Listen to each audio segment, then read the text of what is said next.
Hi, my name is Brian Smith, and today I'll be going over an executive summary of a technical article entitled Economic Justification of Concentrating Solar Power in High Renewable Energy Penetrated Power Systems. So first I just want to go over the definition of some technical terms that you'll be seeing in the article as well as the executive summary. First we'll go over some abbreviations. CSP standing for Concentrating Solar Power, one of the main subjects of the article. VRE stands for Variable Renewable Energy, and TES stands for Thermal Energy Storage.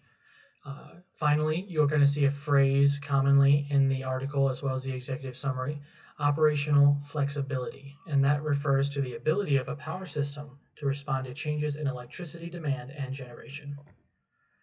So first, let's just go over the agenda for this presentation. We're going to go over a short introduction of the article and the executive summary. Then we'll go on to concentrating solar power technology and how it works hand in hand with thermal energy storage benefits. Then we'll address the obstacles of variable renewable energy and as well as concentrating solar power. We'll do a short overview of the purpose of the study. We'll go over some of the results of the study and then provide a short summary of everything. So first, concentrating solar power is one of the main subjects of this article. And so concentrating solar power technology uses concentrating mirrors and a tracking system to capture direct normal irradiation of sunlight or solar radiation. Another subject of the article is VRE, variable renewable energy, and that's your traditional wind and solar or hydro energy.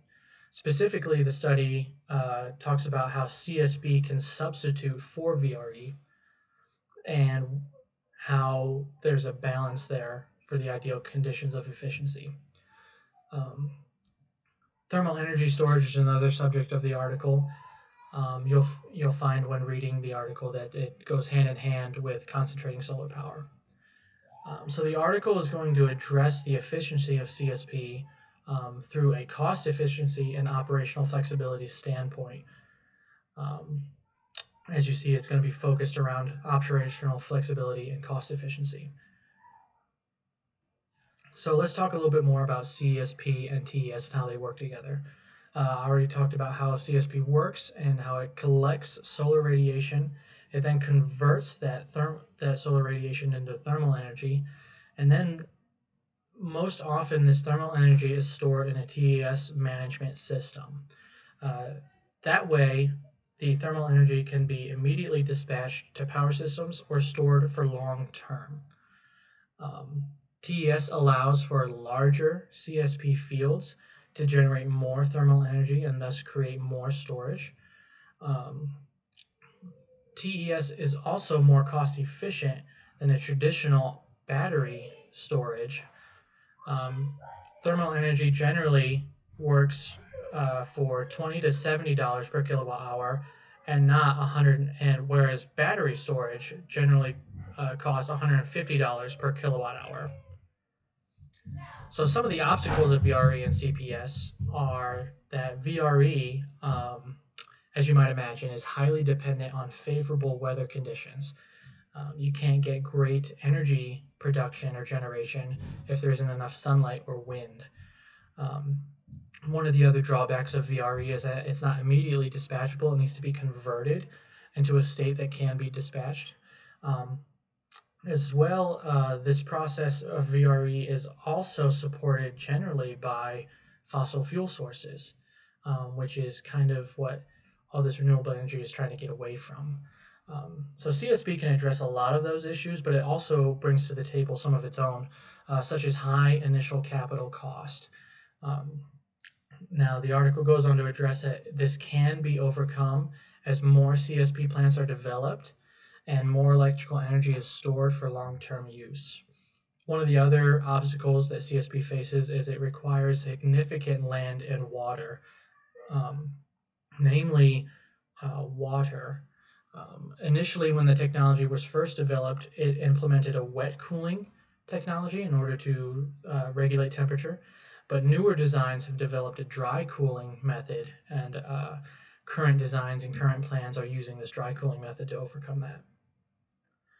So the purpose of this study, This technical article analyzed two developments of CSP integration into VRE systems by tracking the benefits of the CSP integration. The measurable benefits are generating renewable energy and provision of operational flexibility through cost reduction when replacing VRE with CSP.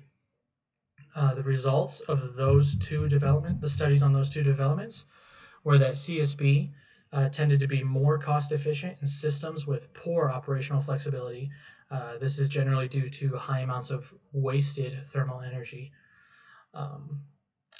It also found that a balance of VRE and CSP is more ideal than a single option alone.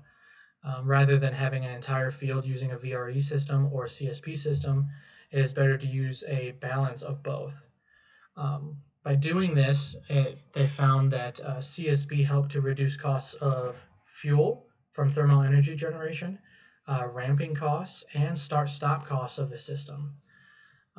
They also found that the cost efficiency was highly influenced by the amount of thermal energy storage available. So in summary, we went over some of the terminology associated with the study, some of the abbreviations. Those are pretty common throughout the entire article. We discussed how the article targets cost efficiency and operational flexibility by combining CSP and TES technologies. We looked over some of the obstacles that VRE and CSP face and how further research into CSP might be able to overcome some of these. The results revealed some promising solutions as well as some more potential obstacles. And partially substituting VRE with CSP could possibly lead to a viable option for new renewable energy integration. So thank you for listening.